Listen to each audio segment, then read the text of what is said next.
इंसान को दुनिया के किसी भी हिस्से में जाना हो तो आज सिक्योरिटी क्लियरेंस जरूर चाहिए, लेकिन हम आज उन मेहमानों की बात करेंगे जिनको कोई सिक्योरिटी क्लियरेंस नहीं चाहिए। पूरी दुनिया का उनके पास परमिट है, लेकिन हर साल इस मौसम में वो कश्मीर के ही मेहमान बनते हैं। माइग्रेटरी बर्ड्स जो कि हजारों किलोमीटर का सफर तय करके कश्मीर आते हैं, और इस वक्त हम हैं होकरसर बर्ड सैंक्चुरी में, जिसको क्वीन ऑफ बर्ड सैंक्चुरीज कहा जाता है, क्योंकि पहली लैंडिंग जो ये मेहमान है ये इसी जो है बर्ड सैंक्चुरी में करते हैं। इसे आप देख सकते हैं मेरे पीछे इस वक्त हजारों की संख्या में बर्ड्स हैं, जिनमें मलाड्स हैं और इसके अलावा कई और किस्म के जो माइग्रेटरी बर्ड्स हैं दुनिया के अलग अलग हिस्सों से, खासकर सेंट्रल एशिया की बात करें, चाइना, रशिया और ऐसे ही जो है जगहों से यहां आते हैं। हजारों किलोमीटर का सफर तय करते हैं, और न सिर्फ होकरसर में बल्कि अगर आप वुलर की बात करें जो कि एक और बहुत फेमस लेक है बांडीपुरा की, या उसके अलावा कई सारे ऐसे वेटलैंड्स हैं जहां पे आपको इस वक्त माइग्रेटरी बर्ड्स मिलेंगे, जहां ये जो है देश और दुनिया से कई बर्ड वॉचर्स और बर्ड एंथुसियास्ट जो हैं वो यहां आते हैं इस मौसम में। इन बर्ड्स पे जो है आधे लोग रिसर्च करते हैं, आधे फोटोग्राफी करते हैं। लेकिन अगर आप होकरसर की बात करें तो बदकिस्मती से कई सालों से ये जो सैंक्चुरी है इसका साइज छोटा होता जा रहा है, इसका पानी कम होता जा रहा है। उसकी कई सारी वजहें हैं, और सबसे बड़ी वजह है जो एनक्रोचमेंट है आसपास। जो ट्रेडिशनली होकरसर था तकरीबन 18 से 20 जो है स्क्वायर किलोमीटर एरिया था, आज जो सिमट के 12 से 13 स्क्वायर किलोमीटर रह गया है। और उसके साथ साथ जो यहाँ पे पानी की जो लेवल है काफी कम हो गई है, और अगर ये लेवल कम होती है तो ऑब्वियसली माइग्रेटरी बर्ड्स का यहाँ आना भी कम होगा, क्योंकि उनको अच्छा खासा यहाँ पानी चाहिए।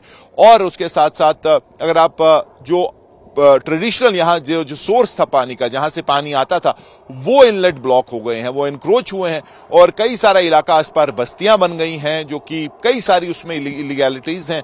अब सरकार की बात करें तो कई सारी चीजों के साथ सरकार उलझी हुई थी, लेकिन इसके पे जो है ध्यान देना पड़ेगा अब, क्योंकि अगर इस पे काम नहीं होता है, इसको प्रिजर्व करने का, इस पूरे इलाके को जो है बचाने का काम नहीं होता है, तो आने वाले सालों में जो है ये सैंक्चुरी जो है आहिस्ता आहिस्ता, जिसको आप कहेंगे एक स्लो पेनफुल डेथ की तरफ बढ़ रही है। तो इमीडिएट स्टेप चाहिए इसको बचाने के लिए। और सबसे बड़ी बात जो है एनक्रोचमेंट, जो ट्रेडिशनल वाटरवेज थी, इनलेट्स से जहां से पानी यहां आता था, वो खोलनी पड़ेंगी। देखना पड़ेगा आसपास कहां एनक्रोचमेंट हुई है, इस इलाके को जो है, इस पूरे इलाके को, और खासकर इस वेटलैंड का अगर आप बात करें तो एक जो है पोल्यूशन खत्म करने के लिए, क्योंकि यहाँ काफी ज्यादा हमारे गार्बेज भी है, काफी ज्यादा पोल्यूशन भी है, उसको भी जो है साफ करना पड़ेगा। अगर आप चाहते हैं कि ये जगह जो है, जो अपना एक महत्व था, जो अपनी एक ट्रेडिशनल इसकी सिग्निफिकेंस है, पूरी दुनिया में मशहूर है, कश्मीर की एक पहचान है होकरसर बर्ड सैंक्चुरी, अगर इसको बचाना चाहते हैं तो ये कदम जरूर उठाने पड़ेंगे। लेफ्टिनेंट गवर्नर और जो सरकार इस वक्त बनी है, इस पे जो है नजर उनको जो है उनकी नजर आनी पड़ेगी अगर इसको बचाना है। लेकिन फिलहाल के लिए अगर आप बात करें तो लाखों की संख्या में बर्ड, और हालांकि होकरसर की बात करें इस साल कम हुए हैं, उसकी कई सारी जैसे हमने वजहें बताई, और फिर भी बर्ड्स आए हैं, और हजारों की संख्या में, लाखों की संख्या में, न सिर्फ होकरसर बल्कि जो घाटी के अलग अलग बर्ड सैंक्चुरीज हैं या फिर जो वेटलैंड्स हैं, वहां जो है माइग्रेटरी बर्ड्स ने कश्मीर के साथ जो उनकी डेट रहती है हर साल की, वो जो है पूरी की है। रियान साहब, आप सालों साल से जो है बर्ड वॉचर हैं, रिसर्चर हैं, यहाँ काम करते हैं, खासकर होकरसर में। तो इस साल क्या लग रहा है आपको, कितने बर्ड्स आए हैं, क्या स्पीशीज हैं, कुछ हमें बताइए इसके बारे में। अभी मतलब ये जो दिसंबर का महीना था, मतलब जितने मैंने लास्ट ईयर देखे थे उतने इस टाइम पे नहीं है, क्योंकि रीज़न यहाँ पे यही है कि यहाँ पे जब पैसेज माइग्रेशन स्टार्ट हुई थी तो यहाँ पे उस टाइम पानी नहीं था। अच्छा। ये नवंबर में ही सबसे ज़्यादा आते यहाँ पे, मतलब लाखों में आ जाते थे। इस टाइम यहाँ पे पानी की बहुत कमी हुई थी, मतलब जैसे पानी आ रहा था वैसे ही ड्रेन आउट होता था। उसकी वजह से मतलब बर्ड्स में बहुत कमी देखने को मिल रही है, मतलब उतने भी ज़्यादा नहीं है।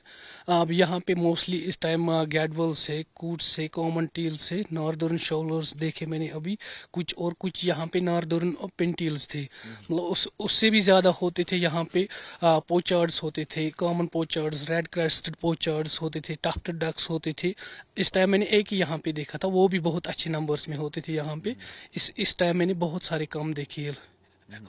तो ये आपको लगता है ये यही वजह है, मतलब पानी ही मेन वजह है, कम हुआ है ये, इसका इलाका भी मुझे लगता है श्रिंक हुआ है काफी, और पानी के इनलेट्स ब्लॉक हुए हैं, एनक्रोच। हाँ, ये जो बेसिकली यहाँ पे एनक्रोचमेंट है, जहाँ से नेचुरल वेज थे इस वेटलैंड के, जहाँ से पानी आता था, जहाँ से पूरा इलाका भर जाता था, वो बेसिकली बंद हुए हैं।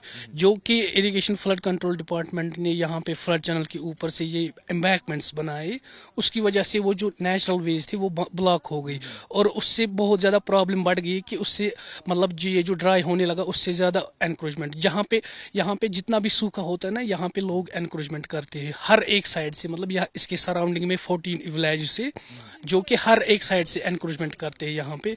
उसकी वजह से यहाँ वेटलैंड पे बहुत तो अब क्या लगता है आपको इधर जो है इसको बचाने के लिए इस वेटलैंड को, क्योंकि शान है कश्मीर की, माइग्रेटरी बर्ड्स जो हैं माने जाते हैं कि यहाँ आते हैं, और एक आइडेंटिटी बन गई थी कश्मीर की, दुनिया में जो पहचान बनी थी, तो क्या इमीडिएट स्टेप्स जो है गवर्नमेंट ले सकती है जिससे इसको बचाया जा सके? पहला एक इनिशिएटिव ये था अच्छा कि इन्होंने यहाँ पे गेट्स बनाए है, लेकिन गेट्स का काम तभी होता है, मतलब वो उतना पुश नहीं करेंगे पानी को जितना इसका एरिया है, मतलब ये इस बैलेंस में आ गया है, मतलब गेट्स की उतनी हाइट भी नहीं है कि वो सारे एरिया में पानी पहुंचाए। वो अगर अब अगर हमें ये रेस्टोर करना है, मतलब सारे एरिया को, मतलब हमें खुशहाल देखना है, बर्ड्स देखने हैं सारे एरिया में, तो हमें बेसिकली ये जो नेचुरल वेज है वो खाली ओपन करनी है, और यहाँ पे कुछ जो पैच से उनमें से मतलब वो सिल्टेशन उठानी है, और सिल्टेशन भी यहाँ पे बहुत ज़्यादा है, और हाँ, ड्रेजिंग भी कुछ एरियाज में करनी है, जिसकी वजह से वो पूरा एरिया रेस्टोर हो सके,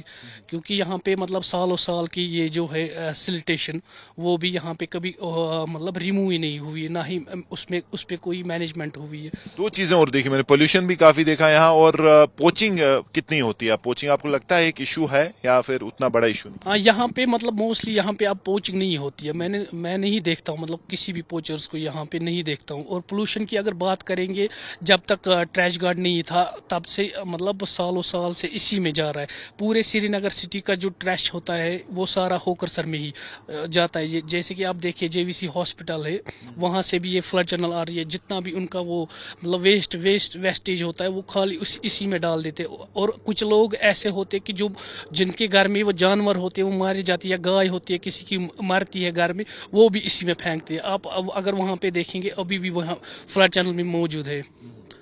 तो काफी होलिस्टिक फिर अप्रोच चाहिए, कई जगह से इसको जो है चीजें ठीक करनी है, तभी कुछ हो सकता है। हाँ, बहुत जगहों पे कुछ ऐसे स्टेप्स उठाने हैं कि मतलब कुछ नेचुरल वेज थी जहाँ से इसका पानी आ रहा था, जिसकी वजह से मतलब ये श्रिंक हुआ है एरिया, जिस साइड से श्रिंक हुआ है वहाँ से कुछ नेचुरल वेज थी, मतलब वहाँ से सालों साल। पिछले साल कितने बर्ड्स आए थे? आपको क्या लगता है, कोई एस्टिमेट जो ऑनेस्ट एस्टिमेट है, गवर्नमेंट एस्टिमेट नहीं, मतलब अपने लेवल पे मैंने मतलब मैं वही कह रहा हूँ कि लास्ट ईयर मैंने जितने यहाँ पे देखे उतने नहीं है इस साल बहुत सारे कम है। मतलब ये तो 10 स्पीशीज जो नहीं आ पाए इस बार, जो आपने नहीं देखे जो पिछले साल थे।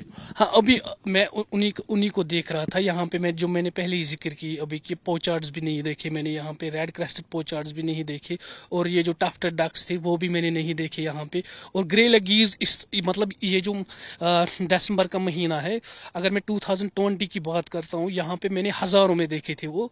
और उस टाइम टुंड्रा स्वान्स भी आए थे, स्वान जिनकी फिर पोचिंग हुई थी उस टाइम। और यहाँ पे मतलब अगर मैं दिसंबर में यहाँ पे आया था, यहाँ पे बहुत सारे मतलब ये जो पूरा एरिया जो है, इस पे पूरे एरिया में बर्ड्स बैठे थे। और अगर हम इस टाइम देखेंगे, इस टाइम तो मतलब 10,000 भी नहीं है। यही एक रीज़न है कि मतलब ये जो मेन टाइम था माइग्रेशन का इनका, जहाँ पे जमा होते कुछ बर्ड्स ने ऐसी मतलब स्किप्स किए। जो वेटलैंड्स ड्राई थे, शालबुग भी हम गए थे मतलब नवंबर के महीने में, वहाँ पे भी पानी नहीं था। मिरगुंड वेटलैंड है, उसमें भी पानी नहीं है। और रहा हाईगाम वेटलैंड, वहाँ पर भी पानी है। अब वालोर में कुछ पैचेस में पानी है जहाँ पे बर्ड्स, लेकिन मोस्टली वहाँ पे भी उतना पानी नहीं है, उतना नहीं है अभी। और यही रीज़न रीजन है कि बर्ड्स इसलिए बहुत कम है क्योंकि ये जो मेन जब पीक पे होती है ना माइग्रेशन, जब जिस महीने में ये स्टार्ट होती है, अगर उस टाइम पे मतलब कुछ स्पीशीज आती है अगस्त के महीने में, वो पहले सर्वे कर देती है इनके ऊपर वेटलैंड्स में कितना पानी है, कहाँ पे बैठना है हमें, और ये एक मैसेज जैसा जाता है इन बर्ड्स की तरफ कि आपको यहाँ पे जाना है। इसीलिए मतलब कुछ उनका नाम है गैरगनी एक स्पीशीज है जो कि सबसे पहले कश्मीर में माइग्रेशन स्टार्ट करती है यहाँ पे अगस्त के महीने में। 15 अगस्त वो पहले यहाँ पे आ जाते हैं और सारे मतलब वो 2-3 दिन यहाँ पे रहते हैं, पूरा सर्वे करके जाते हैं मतलब कहाँ पे बैठना है, मतलब ये एक मैसेज होती है। हाँ, ये जो मतलब जिस तरह कि हम बोल सकते हैं कि एजेंट जैसा होता है, वही आ जाते हैं, पूरे वेटलैंड की सर्वे कर देती है, हर एक वेटलैंड की, मतलब हमें कहाँ पे जाना है, पानी कहाँ पे, हमें कहाँ पे बैठना है और थ्रेट कहाँ पे नहीं है। जरा साहब, होकर सर के बीचों बीच हम आज जा रहे हैं। कई साल पहले मैं भी आया था यहाँ, लेकिन we did not see, I can't see the same number of birds. I mean, there are birds, but deep inside. So what do you think is the reason for? First, हम तो अभी ये कह सकते हैं कि क्लाइमेट चेंज हुआ है और क्लाइमेट चेंज की वजह से 70% रेनफॉल नहीं हुई है कश्मीर में. That is the first we can blame. What is the second purpose is across the Kashmir valley जहाँ पे भी वेटलैंड्स हैं, ये उस तरीके से नहीं रहे. अब इनमें एनक्रोचमेंट बढ़ चुकी है, वाटर नहीं रहता है, थ्रू आउट द ईयर नहीं रहता है वाटर, उसकी वजह से इंक्रोचमेंट बढ़ रही है. क्योंकि जब पानी नहीं रहेगा वेटलैंड में तो इंक्रोचमेंट तो होगी ही, क्योंकि मुफ्त का तो सारे खाते हैं. तो उस तरह की हुई. अब और अगर हम बर्ड्स के बारे में ये कहें कि बर्ड्स क्यों नहीं आ रहे हैं, सबसे बड़ी प्रॉब्लम यहाँ पे है वेटलैंड्स ठीक कंडीशन में नहीं है. आप माने या ना माने, वेटलैंड्स की जो अभी करंट हालत है वो बहुत खराब है. पानी बहुत कम है. क्लाइमेट चेंज का भी, मगर इसके लिए इन गवर्नमेंट को चाहिए थे कि पहले से ही कोई स्टेप्स उठाते. अगर इनको लग रहा था कि ग्लोबल वार्मिंग चल रही है अक्रॉस द ग्लोब, तो हमें इसके लिए कुछ इनिशिएटिव उठाने चाहिए थे पहले ही, to stop the further damage. But in terms of saving these wetlands, उनको ये चीज पहले ही सोच लेनी चाहिए. मगर अभी मुझे लग रहा है कि हो रहा है काम, बट उस तरीके से नहीं. अभी जब आप आसपास देखते हैं ना, तो बहुत कुछ जगहें हैं बीच में जहां बर्ड्स हमें दिखे. आसपास नहीं तो एक जमाने में ये पूरा जो है भरा होता था बर्ड से. यहाँ स्टार्ट में ही हम आते थे तो सब तरफ बर्ड्स ही बर्ड्स होते, लाखों की संख्या. जी, actually Hokersar is known as the queen of wetlands. तो क्वीन का रुतबा ये है कि यहाँ पे फर्स्ट लैंडिंग होती है. जब भी माइग्रेटरी बर्ड्स कश्मीर आते हैं, सबसे पहले लैंडिंग इसी वेटलैंड में होती है.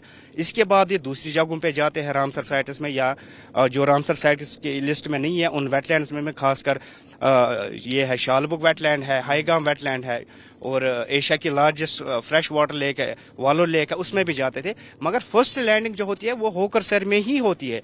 अगर होकर सर जो क्वीन ऑफ वेटलैंड्स की ये हालत है अभी, तो आप सोचें कि दूसरों का क्या होगा. क्वीन अभी डाइन बन चुकी है, तो आप यू कैन इमेजिन. अनफॉर्चुनेटली अगर ऐसा ही रहा तो ये तो मतलब एक किस्म से स्लो डेथ की तरफ जा रहा है, मतलब धीरे धीरे मर रहा है. अभी मैंने सुना था कि 18 स्क्वायर किलोमीटर एरिया था, अभी हार्डली जो है शायद 12-13 किलोमीटर रहा है.